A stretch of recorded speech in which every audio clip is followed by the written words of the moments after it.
বৃষ্টি কারো জন্য সুখের কারো জন্য দুঃখের। হ্যালো এভরিওয়ান, আসসালামু আলাইকুম। সবাই কেমন আছেন? আশা করি আপনারা অনেক ভালো আছেন। আমিও আলহামদুলিল্লাহ আপনাদের দোয়া এবং ভালোবাসায় অনেক ভালো আছি। তো বৃষ্টি যেহেতু আজকে দুদিন ধরে একাতারচে হচ্ছে, বাহিরে তেমন বেশি যাওয়া হয় না, সকালে হাঁটতে বেরোতে পারি না, সেজন্য আজকে ঘুম থেকে দেরি করে উঠেছি। এদিক দিয়ে আমার ছেলে বলতেছে, আম্মু আমার ক্ষুধা লেগে গেছে, জলদি আমাকে নাস্তা বানিয়ে দাও। তো ঝটপট এজন্য আমি চাপটি বানিয়ে ফেলছি, চর্বি দিয়ে চাপটি ভেজে দিয়েছি আর ডিম পোস্ট করে দিয়েছি। আর হচ্ছে আমার জন্য আর আমার মেয়ের জন্য ডিম সিদ্ধ করে নিয়েছি খাওয়ার জন্য। মানে সিম্পল নাস্তা খেয়ে নিলাম। তা খাওয়া শেষ করে চলে গেলাম এই বৃষ্টির মধ্যেই বাজারে। বাজার থেকে কি কি নিয়ে এসেছি সেটা আপনাদেরকে একটু দেখিয়ে নিচ্ছি। এখানে হচ্ছে আমি পেঁয়াজ এনেছি, তারপরে হচ্ছে আদা রসুন নিয়ে এসেছি। আমার আদা রসুন ব্লেন্ড করা ছিল ফ্রিজে, ওগুলো শেষ হয়ে গেছে। তারপরে হচ্ছে এখানে এনেছি বুটের ডাল দিয়ে খিচুড়ি, তারপর হচ্ছে অন্যান্য রেসিপি তৈরি করা যাবে। তারপরে হচ্ছে এখানে আনছি খই। আপনারা কে কে খই খেতে পছন্দ করেন? আমার কিন্তু টক দই, তারপর হচ্ছে আম, এগুলো দিয়ে কিন্তু খই আমার কাছে খুব ভালো লাগে। তো এখানে আমি সাথে রেডিমেড টক দইও নিয়ে এসেছি আধা কেজি। আর আধা কেজি টক দই আমার কাছে এখানে রেখেছে 100 টাকা, মানে 200 টাকা কেজি। আপনারা কমেন্ট করে জানাবেন যে আমার কাছে কি বেশি রাখছে কি না। আর হচ্ছে এখানে নিয়ে এসেছি শশাটা আমার রেগুলার মানে লাগে, সকাল বিকাল আমি খাই।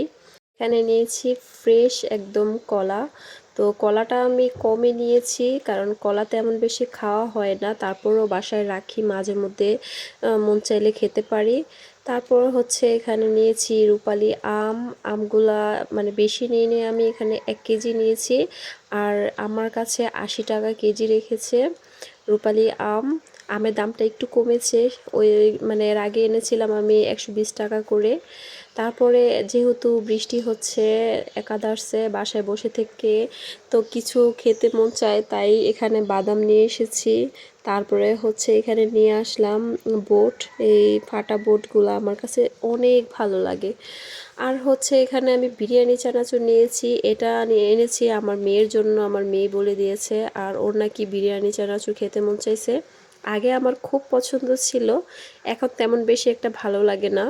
তো আজকে এই বাজারগুলা নিয়ে আসলাম। মূলত গিয়েছিলাম আমি, আদা রসুন আমার শেষ হয়ে গেছে ওইটার জন্য। তো পরে চিন্তা করলাম যে যেহেতু বাজারে আসছি, তো নিয়ে যাই সব কিছু যেটা যেটা প্রয়োজন।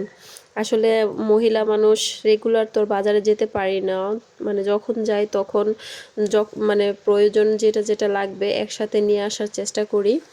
তো হচ্ছে এখানে আজকে আমার মেয়ে বলতেছে, আম্মু তুমি আজকে ভর্তা রেসিপি করো।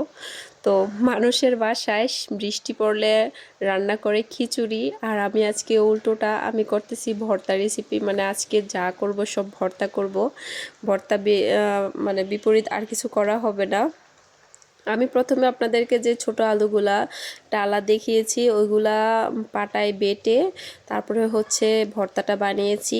আর এই ভর্তা বানানোটা শিখেছি আমার আম্মুর কাছে। মানে এভাবে পাটায় ছোট আলু টেলে ভর্তা বানাইলে অনেক ভালো লাগে, অনেক, যা বলে বোঝানোর মতো না। তার এখানে আমি আরও কয়েক রকমের ভর্তা বানাবো। তো সেই জন্য আমি আগে পেঁয়াজ কুচি আর হচ্ছে শুকনো মরিচগুলা ভালো করে ডলে একসাথে মানে আগে ইয়াটা বানিয়ে নিচ্ছি। কারণ 2-3 রকমের ভর্তা যেহেতু বানাবো, বারবার পেঁয়াজ মাখতে ভালো লাগবে না। তাই একটা বলের মধ্যে করে ধনিয়া পাতা, তারপরে হচ্ছে সরিষার তেল, তারপরে শুকনো মরিচ সব কিছু একসাথে মিক্সড করে ডলে নিচ্ছি। তারপরে হচ্ছে বাকি ভর্তাগুলো আমি বানাবো। আর বৃষ্টির দিনে কিন্তু ভর্তা আমার কাছে, মানে বৃষ্টির দিন আর নর্মাল দিন বলে কোনো কথা নেই, আমার কাছে অলওয়েজ ভর্তা ভালো লাগে, কিন্তু বানানোর আলিশের কারণে ওরকমভাবে খাওয়া হয় না। আর যেদিন খাই এক লগে 3-4 রকমের ভর্তা বানানো হয়ে যায়। একদিন আগে আমি খিচুড়ি খেয়েছি, খিচুড়ি খাওয়ার ওরকম ইচ্ছা ছিল না, মানে চিন্তা ভাবনা করেছিলাম যে বিরিয়ানি রান্না করব, পরে চিন্তা করলাম যে না আজকে বিরিয়ানি করব না, শুক্রবার করব। তো সেই জন্য আজকে এখানে ভর্তার আইটেম করে নিলাম। আর যেহেতু মেয়ে বলছে যে আম্মু ভর্তা বানাও, ভর্তা খেতে মন চাচ্ছে, অনেক দিন ধরে খাই না, তো সেই জন্য ভর্তাটা বানিয়ে নিচ্ছি। আর এখানে আমি ঢেঁড়সের ভর্তা বানাচ্ছি। ঢেঁড়সটাও আমি ধুয়ে ভালো করে একটা কড়াইয়ের মধ্যে টেলে নিয়েছি। আমি কিন্তু এগুলা তেল দিয়ে ভাজিনি, আমি হালকা করে টেলে তারপরে হচ্ছে ভর্তাটা বানাচ্ছি। আর টেলে ভর্তা বানাইলে এটার মজা অনেক মানে দ্বিগুণ হয়ে যায়।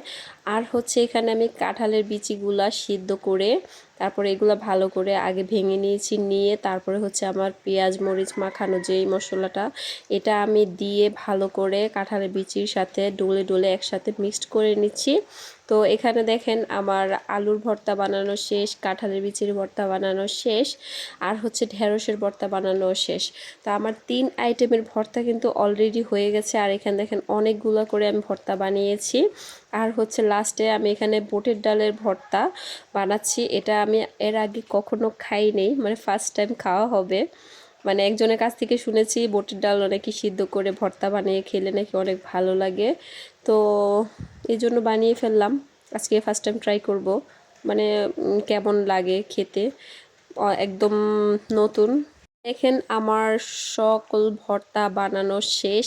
আর ভর্তাগুলো দেখেই কিন্তু জিভে জল চলে আসার মতো। তো এটা হচ্ছে কাঁঠালের বিচির ভর্তা, এটা হচ্ছে বুটের ডালের, এটা হচ্ছে ঢেঁড়সের, আর এটা হচ্ছে ছোট দেশি আলুর ভর্তা। তো হচ্ছে আমার 4 রকমের ভর্তা বানানো শেষ। তো এখন আমি আপনাদেরকে দেখিয়ে দেব আমার পাশের বাসার ভাবি এখানে আমার জন্য দেখেন মাছ নিয়ে এসেছে, ছোট মাছ রান্না করে। তো হচ্ছে মাছ তরকারি কালারটা খুব সুন্দর এসেছে। তারপরে হচ্ছে উনি আবার নিয়ে এসেছে এখানে শাক, মানে একটু একটু করে উনি সব কিছু নিয়ে এসেছে। তারপরে একটা সবজি রান্না করেছে, সবজিটাও নিয়ে এসেছে। পরে আমিও আমার সব ভর্তা থেকে একটু একটু করে ভর্তা ভাবিকে দিয়ে দিলাম, দিয়ে বললাম যে ভাবি খেয়ে দেখেন টেস্ট কীরকম হয়েছে। আর হচ্ছে এদিক দিয়ে তো ধুম বৃষ্টি হচ্ছে, আমি খাওয়া দাওয়া শেষ করে জানালার পাশে বসে আছি আর হচ্ছে বৃষ্টি দেখতেছি। এই বৃষ্টির মধ্যে কিন্তু একা একা ভালো লাগে না, সাথে যদি কোনো মানুষ থাকে লুডো খেলে তারপরে হচ্ছে গল্প করে তখন ভালো লাগে। ছেলে মেয়েকে নিয়ে যদি গল্পে বসি বা লুডো খেলতে বসি তাহলে তো ওদের পড়ার ডিস্টার্ব হবে, সেজন্য তাদেরকে তাদের মতো পড়াশোনায় দিয়ে রেখেছি। আর হচ্ছে আমি এখানে একা জানালার পাশে বসে আছি। এই জন্য বললাম যে বৃষ্টি কারোর জন্য সুখের কারোর জন্য দুঃখের। আমার জন্য দুঃখের, যেহেতু আমার হাজবেন্ড দেশের বাইরে থাকে বিদেশে, তো সেজন্য আমি একা। আমার বৃষ্টি আসলে আমার ভালো লাগে না, আমার কাছে রোদই ভালো লাগে। যাদের হাজবেন্ড বাড়িতে আছে তাদের জন্য বৃষ্টি রোমান্টিক হয়, তা আমার জন্য আর ওইরকম না। তো সেই জন্য বৃষ্টি আমি তেমন বেশি পছন্দ করি না। আর বৃষ্টির মধ্যে বাসা থেকে বের হওয়া যায় না, বাইরে রাস্তার মধ্যে কাদা টাদা থাকে, সেই জন্য এমনিতেও নর্মালি আমি বৃষ্টি তেমন পছন্দ করি না। তো আজকে এ পর্যন্তই, সবাই ভালো থাকবেন, আল্লাহ হাফেজ।